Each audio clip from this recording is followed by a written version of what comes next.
we live in a universe that is alive with stars. Our own galaxy, the Milky Way, has 400 billion stars or suns. There are at least 100 billion solar systems just in the Milky Way. And there are billions of galaxies like ours. The Earth is like a tiny grain of sand on a huge celestial beach, and this isn't the only beach. Why would there only be life on Earth? MC Castepol presents. Hola amigos, soy Sixto Paz. Hi my friends, I'm Sixto Paz Wells. I was born December 12, 1955 in Lima, Peru. My father used to research UFOs before I was born, so I was raised in an environment where the subject was common. In fact, my father used to teach my brothers and me, when we were boys, to think that it would be impossible that there would be life only on Earth. He said it would be very strange indeed if there were no life beyond this planet. My father, with some friends from the Air Force, created an institute for the study of UFOs. In 1973, he was invited to speak to a yoga group, and I went along with him. I was 17 years old then. While I was there, I met a group of people who were very much into spiritual subjects, although not in a religious way. I liked so much what they had to say that I spent some time with them practicing breathing, relaxation, concentration, and the meditation of Hatha Yoga and Mantra Yoga. The following year, 1974, a report in the most serious and conservative newspaper in Lima, El Diario El Comercio, said it had been discovered that outer space was not a place of deathly silence as believed, and that noises coming from the universe were a cacophonous riot of sounds, some of which might be other civilizations trying to communicate with us across the universe.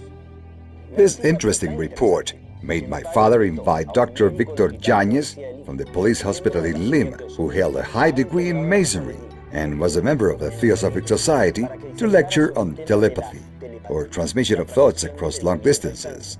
The doctor said that if people of other worlds were trying to communicate with us, they might not just come in spaceships. They might try to communicate through our thoughts, or astrally, through our dreams. This idea seized my imagination with such force, and when I got home and told my mother and sister of what I had heard, we decided to try it out, to play a game where we would try to clear our minds and receive a message from beyond. We sat down at a table with paper and pen and agreed to write down any thoughts that seemed not to be our own, but coming from somewhere else. By doing so, we hoped to detect a possible message. We started to practice some meditation, and about 15 minutes later I felt an irresistible urge to write something down, and an anxiety that forced my eyes open. I was not in any trance state whatsoever, I was fully conscious. I started writing very quickly. I felt like someone was speaking in my ears, saying, "Living room, good place to communicate. My name is Oxalc. I am from Marlem, one of Jupiter's moons. You call it Ganymede. We will communicate with you and soon you will see us." I thought this wasn't real, of course. It had to be a product of my imagination. But then my mother and my sister told me that they had received the same message, but they chose not to write it down. I had written it down as I was mentally receiving it. This is called psychography, or automatic writing. Next day, with some friends, we repeated the experiment. This time, though, we asked for a signal. In the course of the experiment, we received instructions to go on February 7, 1974, to Chilca Desert, south of Lima. We arrived the day before to become acquainted with the environment. We didn't want to confuse a meteor, satellite, or airplane with the expected sighting. After darkness fell, suddenly there was a strange brightness. Behind the mountain, everything was lit as if it were daylight. All of us saw a glowing object moving along the mountain crest. When it stabilized on the right side of the horizon, the members of our group started asking each other, "Do you see it?" "Yeah, I see it too." "What is that light?" As it started to descend, it hovered at an altitude of some 80 meters. It projected a light as bright as the midday sun. It was shaped like a disc and had a dozen small windows. We all felt terror, panic. We'd never been so frightened. And yet we all grasped in our minds the message they were sending. They wouldn't come down at that moment because we couldn't control our emotions. Later there would be a time and place. That time came months later when they landed in the desert and we had the opportunity to see them physically. Anthropomorphic beings, humanoid, similar to us. At the beginning, their communication was all telepathic. Had it all ended there, these experiences wouldn't have much significance. But a Spanish journalist, Juan José Benítez, who today is known worldwide for his Trojan Horse series of books, back then a correspondent for the EFE news agency, was sent to Peru to cover the story about a group of teenagers who claimed to have had contact with extraterrestrials. We went out to the Chilca Desert with him. And at the exact time, on the exact day announced and messages that we had received, this journalist was able to spot 2 UFOs in the sky. To us, they were DAVs, directed alien vehicles. The sighting demonstrated to his satisfaction that it is possible to establish contact with extraterrestrial beings. When he returned to Spain, Juan José Benítez wrote his first book, UFOs, SOS to Humanity. This book made our contact experience known around the world. As the years progressed, our communication with these beings became more and more fluent. We were allowed to receive the information that we are about to share with you, stories about the cosmic plan, extraterrestrial cosmogony, and the origins of humanity. It is the story of how the human being is the result of extraterrestrial genetic experiments, and how, through our biological history, there has been hybridism and crossbreeding, stellar shipwrecks, colonization, and even deportation of aliens to our world. Without considering the extraterrestrial link, human history doesn't make sense.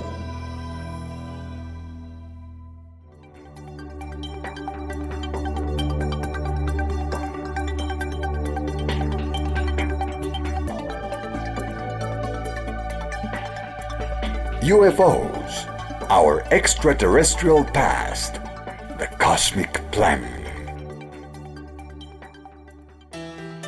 In the early 70s, there began to appear in the south of England a series of mysterious patterns imprinted on field grains. These markings were referred to as agroglyphs, or crop circles. They always seemed to appear at harvest time and on grain fields. In the Middle Ages, the same phenomenon in harvest fields was recorded. The patterns appeared, and at the time they were considered to have been made by the devils, by the fairies. They were called fairy circles, and the people were warned that whoever walked inside them ran the risk of disappearing. When these patterns began to show up in the 70s, at first they were simple figures, circles, triangles, and rectangles. When they were just circles, it was first thought it might be a geomagnetic phenomenon, or the result of whirlwinds or small tornadoes. But when the figures started becoming more complex, more beautiful and larger, there was really a compelling interest in investigating them. This interest increased even more when researchers realized that the spikes of grains were folded. They weren't broken. This was not the mark of a person stepping on them or a violent impact. A subtle force had folded the spikes. There was a strange sort of mutation in the crystals of the grains, suggesting that a magnetic force or some type of energy had made the figures. It appeared to be a message from the heavens to us here on Earth. In 1996, at Oliver's Castle, a video was made of some illuminated spheres that began to flutter over the harvest fields, and in fractions of seconds they made an imprint, these same type of figures. On August 17, 2001, alongside the Schill-Bolton radio telescope, there appeared a set of 2 figures, initially a gigantic 3-dimensional face. At ground level, there was nothing visible that would make us believe that this was a face. These were just little piles of wheat. But that face is not unknown. It is identical to the face of Sidonia on Mars, a face that was discovered on a mountain on the surface of that planet. And what is the other figure? A rectangular figure that turns out to be the answer to a message that was sent from Earth on November 16, 1974. Frank Drake, a friend of Carl Sagan, using the big radio telescope of Arecibo, Puerto Rico, had sent a radio signal into space to M13, the great nebula of Hercules, located 24,000 light-years away. He hoped that at some time some intelligent civilization would receive it and would respond. Radio waves travel at the speed of light, almost 300,000 kilometers per second. That radio wave would take 24,000 years to get there, and if there had been an answer, it would have taken 48,000 years to receive the reply. Who would be here on Earth to receive the answer?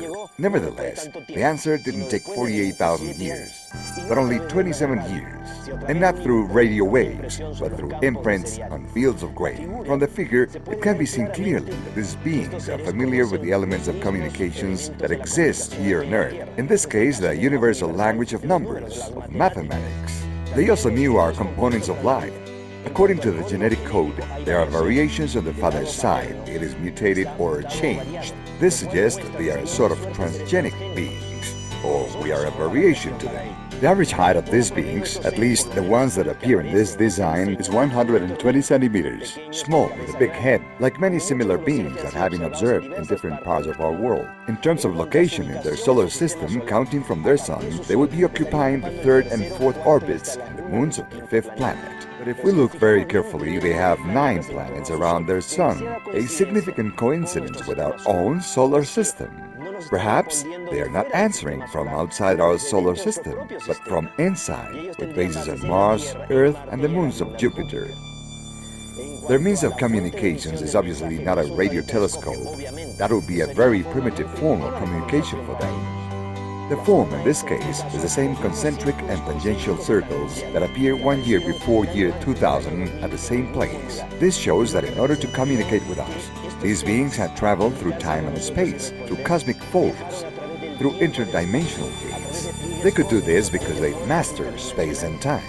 The fact that many of these figures appearing in fields in the south of England and in more than 25 countries are related to the latest discoveries of science indicate that there is a follow-up, a supervision of Earth's projects on their part. There appears to be an interest in helping human beings to remember a great deal of information that is already part of our own genetic code. If we were sown in this planet, all we have to do is remember.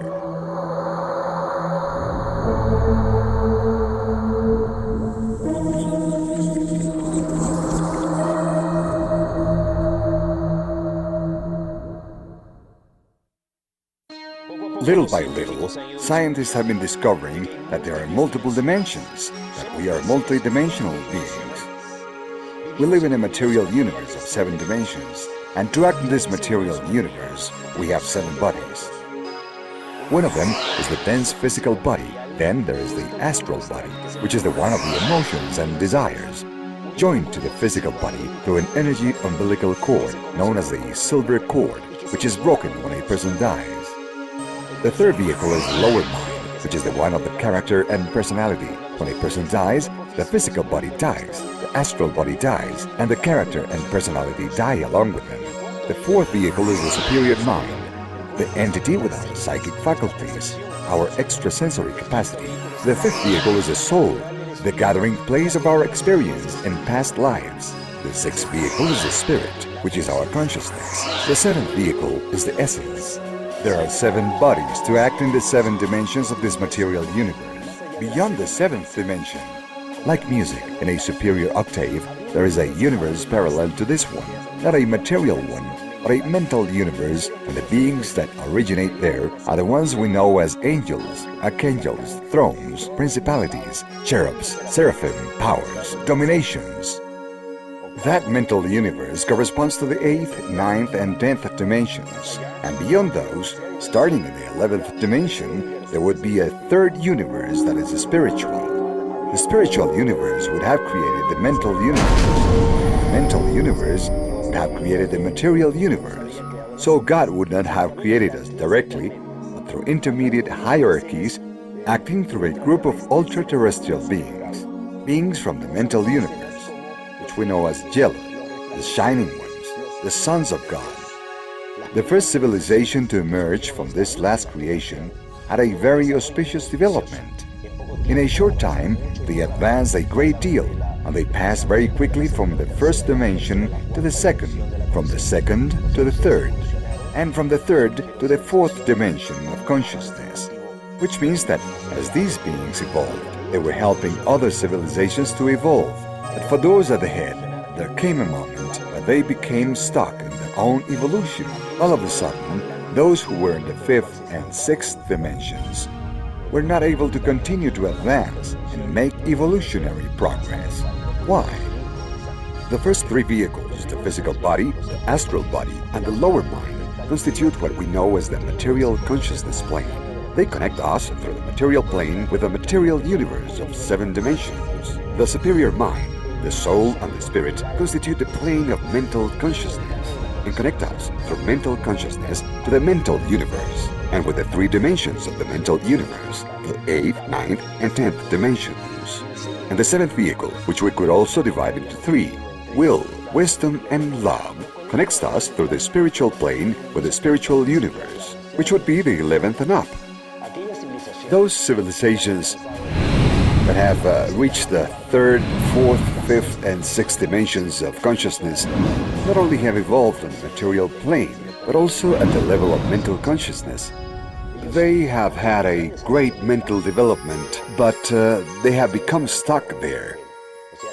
They haven't been able to contact the spiritual consciousness, because those who were their guides or teachers were beings of the mental universe. They fostered the evolution and development of the first civilization, this last great creation.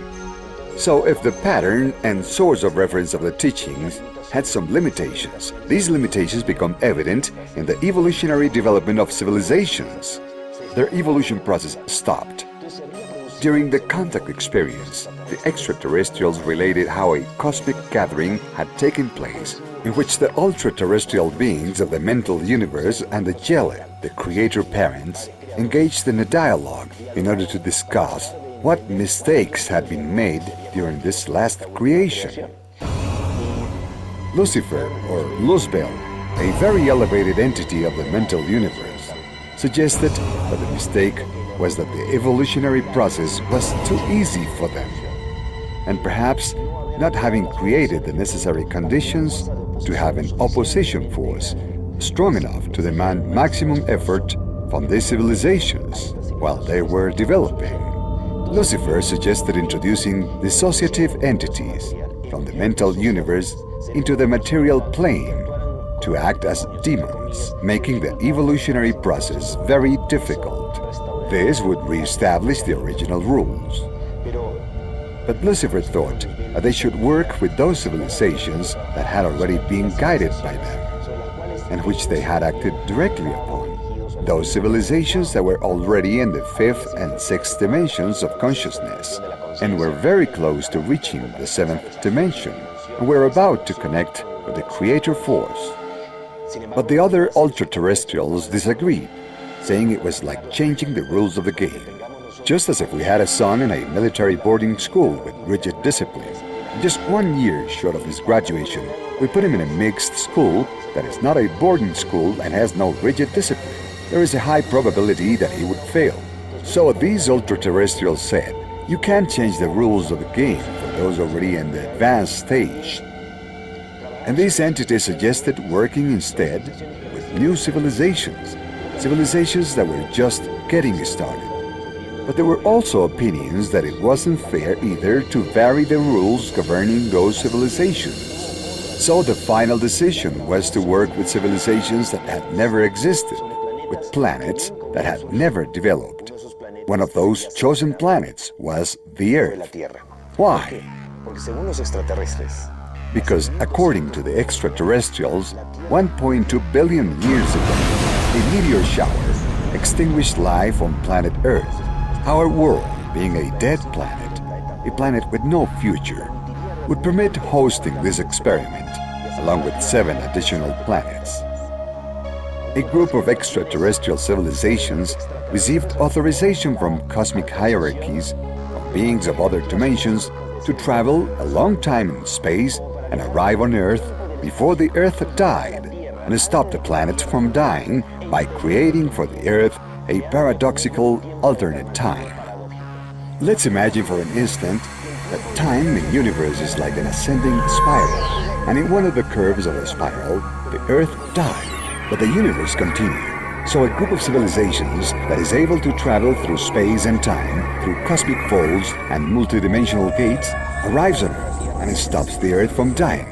These emissaries took charge of transforming acid oceans into alkaline oceans. They sowed spores in our world. They accelerated the process of life, hoping that our planet, at a certain moment, could foster a civilization with a psychic and spiritual potential, able to reach levels of evolution that not even these visitors had achieved. It'll be a civilization able to reconnect with and establish a bridge of communication with the creator universe, with the spiritual universe. It'll be a civilization destined to surpass their own level of development. The prospect of this opportunity going to new civilizations did not make Lucifer happy. From the very first moment, he tried to boycott and sabotage the project and prevent it from going forward because it wasn't what he had suggested. We will discover then that the first civilization to be established on our planet was of extraterrestrial origin. Beings of the constellation of the Swans landed on our planet, in a continent in the area corresponding to the present location of Antarctica. This first civilization was also called Antarctica.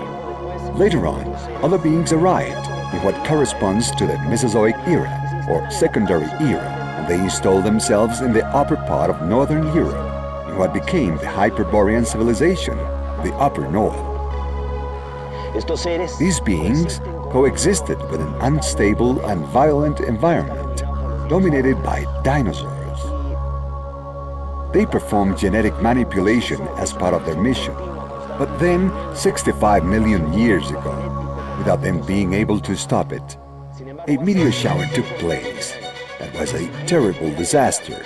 A cosmic catastrophe was caused by an asteroid of nearly 10 kilometers in diameter, which hit our planet, leaving a crater of 250 kilometers in diameter on the coast of Mérida in the Yucatan Gulf.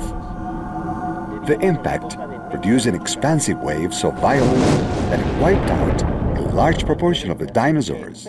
Had not this happened, these creatures would have evolved into an intelligent form of life, and today they would be the ones to rule our planet with their intelligence. Our planet was so profoundly affected by the meteoric impact that we could almost say life was extinguished on our world. That's why the Earth was the first planet of the 8 selected for dismissal. 8 planets had been chosen, through per galaxy, from a group of galaxies that rotated around M31, the great nebula of Andromeda, located 2 million light-years from us. So there were 2 planets from each of 4 galaxies in that group. After planet Earth was dismissed, they concentrated on the remaining 7 planets. But with time, 3 of those planets were totally destroyed, but even dust remained on them. The original 8, the cosmic directors, ended up now with 4. A very worrying fact. Having the project fail on the other 4 planets, they decided to give a new opportunity to planet Earth. These beings who always traveled through space and time for them not being the same as it is for us, came to our world and found out that 80,000 years ago, the Lemurian race, the black race originating from Earth, had evolved to such an extent that they had awakened all their potential, including their extrasensory perception. These human beings were capable of discovering that we were living in an alternate time, different from the real time of the universe, and that time could be crossed. Part of this development resulted from the consumption of hallucinogenic plants, something that the extraterrestrials frowned on. When the extraterrestrials that had dedicated attention to the development of the other 4 planets found out that humanity on Earth was evolving and advancing, but had done it through a process that they considered unworthy, they decided to come here some 30,000 to 35,000 years ago and induce a terrible regression in the form of a collective forgetting or global amnesia on the part of humanity. This is mentioned in the Bible in Genesis chapter 11, when it refers to the Tower of Babel. There was an era in history when human beings used to speak the same language. What this means is that we had developed telepathy, extrasensory perception, and we had even been able to construct a ladder to the sky, meaning a connection with the superior, with other realities. And the Bible says that the Elohim were afraid that to the human being nothing would be impossible. So they decided to intervene, to make us forget. That is how 30 to 35,000 years ago, a terrible devolution of the human being was induced in the form of a generalized amnesia, which served to enable the visitors to reassert their own supervision and their control. 25,000 years ago, the beings of two big civilizations, Orion and Pleiades, were sent by the galactic counselors to intervene on our planet as guardians and sentinels. Some of them were beings from Orion, and others were beings of the Pleiades. Not all Orions had a humanoid or anthropomorphic appearance. There were ones with reptilian appearance, specifically the chief of the Orions, who was called Satan, an extraterrestrial, not to be confused with Lucifer, who was an ultra-terrestrial. Over centuries of angelology, the study of angels, so much confusion has developed that sometimes the same name is used to refer to an angel of light or one of darkness, and vice versa. For example, the word Satan, adversary, is used to refer to Lucifer when they are two completely different entities. The guardians and sentinels had the idea to evaluate the evolutionary process of humanity. As mentioned earlier, a terrible devolution had been produced, specifically referred to in chapter 11 of Genesis, when it says the Elohim saw that the human beings spoke the same language and that we had been able to build a ladder to the sky, that now nothing would be impossible for us. This ladder obviously wasn't a ziggurat, or a tower, or a pyramid, but a psychic and spiritual connection. So they decided to come here and confuse the languages. They made us forget, and that forgetting was a form of devolution as recorded in the cosmic plan. Then the responsibility of these guardians and sentinels was assigned to Satan, who was a loyal follower of the teachings of Lucifer. Satan took a moment to consider that if the project had failed in the other 7 planets, and that if here the experimenters had lost control of the experiment from the beginning, it could jeopardize the cosmic statu quo, the established order. The best thing to do, he reasoned, was cancel the project and end it so that the experiment would not continue in our world. Not all the guardians and sentinels were in agreement with Satan's point of view, and some of them stayed loyal to the cosmic plan, while others turned against it. Thus, a tension and crisis arose among the guardians, initially on the theoretic level, but subsequently became a real war of the galaxies, whose echoes still resound throughout the universe. The Bible tells of the war between the sons of light and the sons of darkness, the war of the angels. The Mahabharata and the Ramayana talk about the true war of galaxies, with our world as a neutral scenario of their battles. At the end, the leaders of the opposition were subjected to extradition to Earth. They didn't want to come to help us. They were forced to come here. Even though not all the Orions participated with the dissidents, and many of them remained faithful to the cosmic plan, they were replaced by beings of Sirio, a greater clan, who along with the Pleiadians remained as guardians and sentinels. Those Orions who remained loyal were sent to the moons of Jupiter, and they remained there in mining colonies observing our planet, with hopes that someday they could act as planetary instructors and compensate for the damage that their fellows had caused us, or vindicate themselves as a civilization. Those beings that were deported here to the Earth should have changed their attitude, but that didn't happen.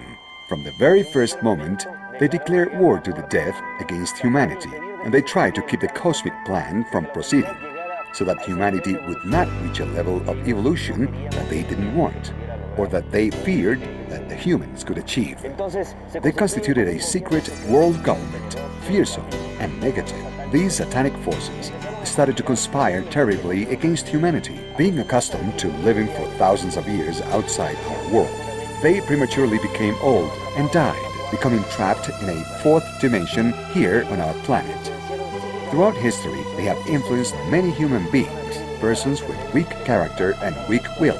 They connected these persons to politics, religion, and economy, to the leadership of the military, and to fashion and music, in order to sow worldwide chaos through these human agents and lead the world to its own destruction.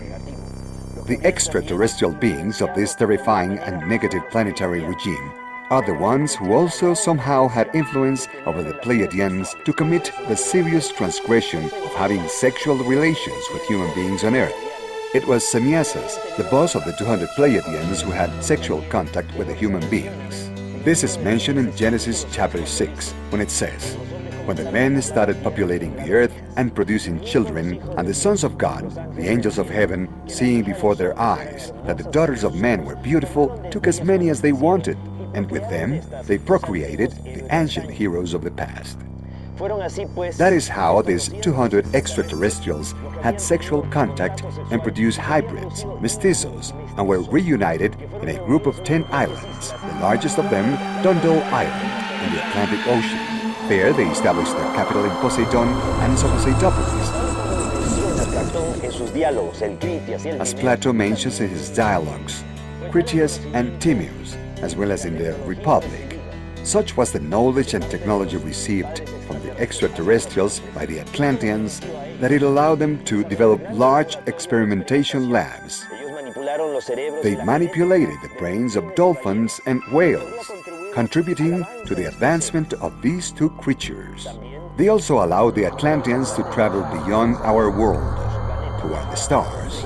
They had the intention of establishing colonies on Maldek, Terma, Yoma, a planet that would have existed between Mars and Jupiter, and they would use Mars as a springboard to get there.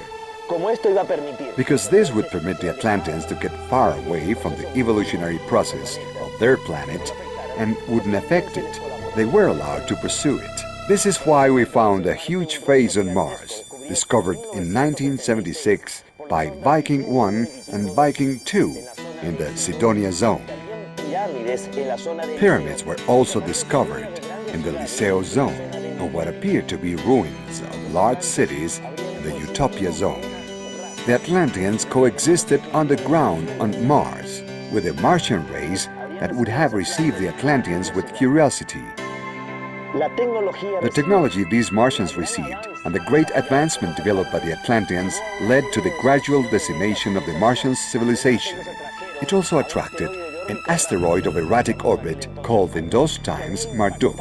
It would have crashed against Terma, Yoma, or Maldek, and the resulting meteor shower would have rained destruction on the colonies of Mars. That same meteoric shower would have reached the Earth, first making impact on the Moon. The Earth trapped two big fragments that remained for a time as additional moons, meaning that at a certain moment of planetary history we had 3 moons. Those additional moons would subsequently have been absorbed by the Earth. One of them crashed in the Pacific Ocean, leaving as an imprint the Philippines basin of 11 kilometers in depth. Later, the other moon fell in the Caribbean, leaving as impact the Puerto Rico basin of 9 kilometers in depth. This created a zone of magnetic aberration, where the line forces that go from pole to pole tend to curl, forming whirlwinds and vortices of electromagnetic forces that collapse space-time, opening gates to other dimensions. These great destructions would have caused the last major glaciation, 11 to 12,000 million years ago, and would have covered the Antarctic with ice. The Antarctic was a continent that was going through the last period of Lemuria, the period of Mu. This was the greatest advancement to the original black race on our planet. This was the greatest advancement of the original black race on our planet, after the intervention of the Guardians and Sentinels. The Lemurians had then to be rescued and taken out of there. They were taken to Mesoamerica in what is now Mexico, and that's how the Olmec civilization emerges. The last archaeological discoveries made in the state of Guerrero, on the Pacific coast of Mexico, demonstrate the Olmec culture was thousands of years older than we originally supposed, and that would explain their Negro facial features. The Olmecs also appear in stelas in great stone sculptures driving spaceships, something that later we will see repeated in the Maya civilization itself.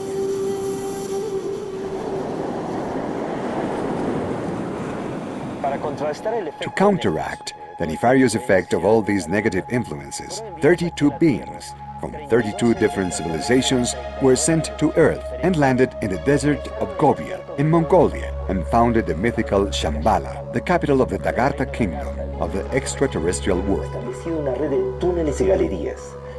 A web of tunnels and galleries was established, where large deposits and files of knowledge of the lost history of humanity reposed, in hopes that someday men of goodwill could have access to such knowledge. We could all awaken our consciousness and remember the mission that has been assigned to us in the cosmic plan. Learn to love and teach others to love. Love in its supreme exaltation, in its essence. After the disaster that supposedly destroyed Atlantis in the last period of Lemuria, the extraterrestrials, the guardians and sentinels, decided to accelerate the process of humanity, and that's how they concentrated their efforts in Mesopotamia, where the Sumeria project emerged. Sumer, or Sumeria, translates the country of the spaceships, and it is there where the first pyramids, the ziggurats, are constructed. They were not astronomical observation towers or temples. They were towers of ascent and descent for spaceships, just like today we have been able to interpret from the clay tablets written in ideographic symbols and cuneiform that have survived to our days. In the Sumerian era, small city-states emerged where the extraterrestrials decided to work with large collectives of people, giving them instruction and knowledge, but discouraging dependency. The Sumerian civilization achieved a great level of development, and the Sumerians themselves elected the Patesios, the Elsios as representatives of the people to maintain fluent communication with the An, the goddesses of the sky, who would visit from time to time. During each of their visits, a fluid exchange of information and knowledge took place. During each of their visits, a fluid exchange of information and knowledge took place. Back then, the planetary quarantine imposed by the guardians and sentinels was not that rigid, allowing not only Ans, the gods of the sky, to arrive here with good intentions to further the cosmic plan, but also the Anunnaki, the sons of the prince, reptile-looking beings connected to Satan and its satanic forces, who from time to time would act in our world in a very negative fashion, trying to conduce the Sumerians to fight against each other. Great wars were incited, and they encouraged very violent developments of peoples like the Sacarios, who ended up exterminating and destroying the Sumerians. The Sumerian project, working on a wide collective group of people, failed, because finally, at the end, dependencies had been created anyway. They were paying too much attention to the return of the Ans. The extraterrestrials, the guardians and the sentinels, and the planetary instructors decided therefore to work with an elite group of individuals. They chose for this the Egyptian priestess, heirs of the knowledge of Atlantis, survivors of the Atlantia, who came to Egypt with extraterrestrial knowledge because there were extraterrestrial colonies in Egypt. Survivors of Sumeria settled there, so all that sum of knowledge and information was going to emerge as the great nation of Egypt. When still the rest of humanity was in the Neolithic age, the great Egyptian civilization appears. The great achievements of a civilization never occur at the beginning or the end, but at the height and splendor of development. The greatest development, extension and expansion of Egypt was between the 18th, 19th, and 20th dynasty of the new empire. Nevertheless, in that era, there isn't anything similar to the pyramids, which are of the 3rd and 4th dynasty, especially the pyramids of Cheops, Khephren, and Cerinos, the most famous, which date from the 4th dynasty. For these to be from the old empire, the most ancient Egyptian period, is impossible. This demonstrates that there is a connection with these beings from the sky and with the remaining Atlantis. Los sacerdotes egipcios The Egyptian priestess, after receiving this superior knowledge, were supposed to retransmit it to the people, sharing it in a way that was comprehensible, in a way it could be understood.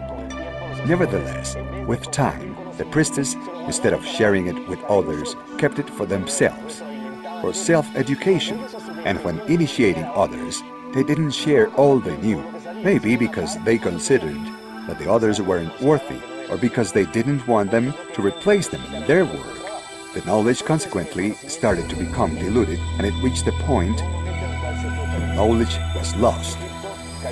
Egypt fell under the influence of these terrifying dark forces that tried to get humanity to forget. So after failing in working with a wide group of people and also with an elite of individuals, it was decided to work with one individual and to program his or her genetics. By chance, the chosen one was Abraham, psychic since birth. He used to easily have telepathic communication with these beings. And what is more, he was such an intelligent man with such broad judgment that he accepted at that time, when there were 1,000 commonly accepted gods, the idea of one single God, muy avanzados. which was a very advanced concept. The idea became to program Abraham's line of descendants, and you can see very clearly that all through the sacred history there is evidence of serious genetic manipulations or interventions of these beings. For example, Abraham was not able to have children with Sarah. Nevertheless, with the help of those from above, they finally had Isaac. Isaac married Rebekah, but Rebekah was not able to have children either. Nevertheless, with the Lord's help, she conceived Jacob and Esau. Jacob married his cousin Leah, and then Rachel, the one who he really loved, but she was sterile too. But with the help of these beings from other worlds, she finally conceived Joseph, he of the premonitory dreams, he of the talent of prophecy, the one who interpreted the Pharaoh's dreams. Samson was the son of sterile parents, Samuel the same. Mary the Virgin was the daughter of Joachim and Anna. They were not able to have children. With intervention from the heavens, Mary is born, creating conditions for the birth of Jesus Christ, who was not an extraterrestrial, but an extraordinary terrestrial. The New Testament tells the story of Jesus. Jesus had been a person, a human being on the earth, who through multiple reincarnations on this planet had reached a high evolutionary level. He did not need to reincarnate. However, out of love for humanity, he accepted his destiny to come back. He prepared himself for his 3 years of public life in such a way that a cosmic symbiosis took place in him, a transmigration by which a being from the category of the sons of God, a jealous, a shining one of the creator parents named Michael, fused with him, coexisted with him during those 3 years, keeping him company in the realization of his great mission.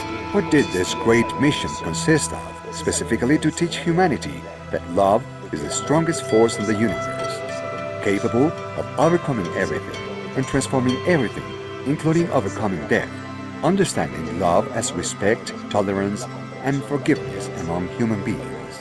The day will come, according to the Apocalypse, that humanity will have access to a certain knowledge that was hidden for ages. When this knowledge emerges, the forces of darkness will become subject to humanity for 1,000 years. At the end of the 1,000 years, which begin on the 22nd of December, year 2012, a new millennium will start. And at the end of that millennium, it is believed that humanity will take the side of the forces of light in a last great battle, the Battle of Armageddon. But what would happen if at the moment humanity finds out that we have been victims of a cosmic conspiracy in which extraterrestrials and ultra-terrestrial forces, our creator parents, and even our older siblings have conspired against humanity? What would happen if in that moment, instead of humanity struggling against the darkness, in a supreme act of love we say, "Father, forgive them, for they were mistaken"? They tried to prevent the evolution of man on Earth, and on the contrary, they made man of greater value and greater significance. Such was the pressure on the coal, meaning humanity, that the quality of the diamond is excellent. In this moment of forgiveness, a cosmic redemption of the Earth will be sealed. What is expected to happen in the following years? Humanity will access knowledge that was hidden. A wealth of information will come to light. Information that has been hidden by the governments and by religions. The enlightenment will be so profound that many people won't be able to resist it. Among the things that humanity is going to discover is that we are in an alternative time, paradoxical, that we are not in real time, and that we are getting closer to a reconnection, a synchronization of times. In the months and years following December 22nd, year 2012, we are going to see a speeding up of psychic potential in dreams and consciousness. Great transformations in the planet will take place at the ecological and climatic levels, including natural catastrophes of tremendous impact. Why? Because the Earth is getting closer to a great planetary labor. The Maya civilization wisely anticipated this. They considered that starting in the year 2003, each year symbolically will be like a month of pregnancy, leading to a great planetary birth. That great labor has been foreseen as taking place between now and December 22nd, year 2012. Will humanity be capable of fulfilling the great mission that it has been assigned? Will we really be capable of all-important moment of cosmic forgiveness? How will we be capable of such a gesture if prior to that we are not able to exercise tolerance and to forgive and accept our family and others the way they are? Today, the terrifying forces are trying to encourage whatever it takes to destabilize our civilization. Racial hate, ethnic hate, religious struggles and confrontations. We are at the most propitious moment in human history to demonstrate a real spiritual level in our striving for unity and diversity. We should emphasize everything that unites us and not what separates us. Remember that we are human beings and our home is planet Earth, a planet predestined to be the light for others, the light of the cosmos. We are not the center of creation, but we are the center of a cosmic expectation. Otherwise, so many extraterrestrial civilizations wouldn't have been coming since immemorial time to our world. We are living the most extraordinary moment of human history, a great defining moment. It is also the time of a great awakening. Either we succeed at passing through these events, or we will simply not achieve the goal. Not a lot of people are needed to change the world. The Hopi Indians, or Pueblo Indians, talked about 144,000 sun dancers who had to remain dancing through a night of darkness to ensure the birth of the next day. The Apocalypse teaches us about 144,000 people who washed their clothes, meaning that they awoke their consciousness. Relatively few people are needed to change the world. What is needed is that all those people who are evolving and growing give their best and remain constant and committed to their process of change. Let's remember that we live in a universe without limits. The only limit is our own ignorance. Don't believe anything you have heard. Think, reflect, but the most important thing is to feel, because the truth is inside of Ya que la everyone. verdad está dentro de cada uno.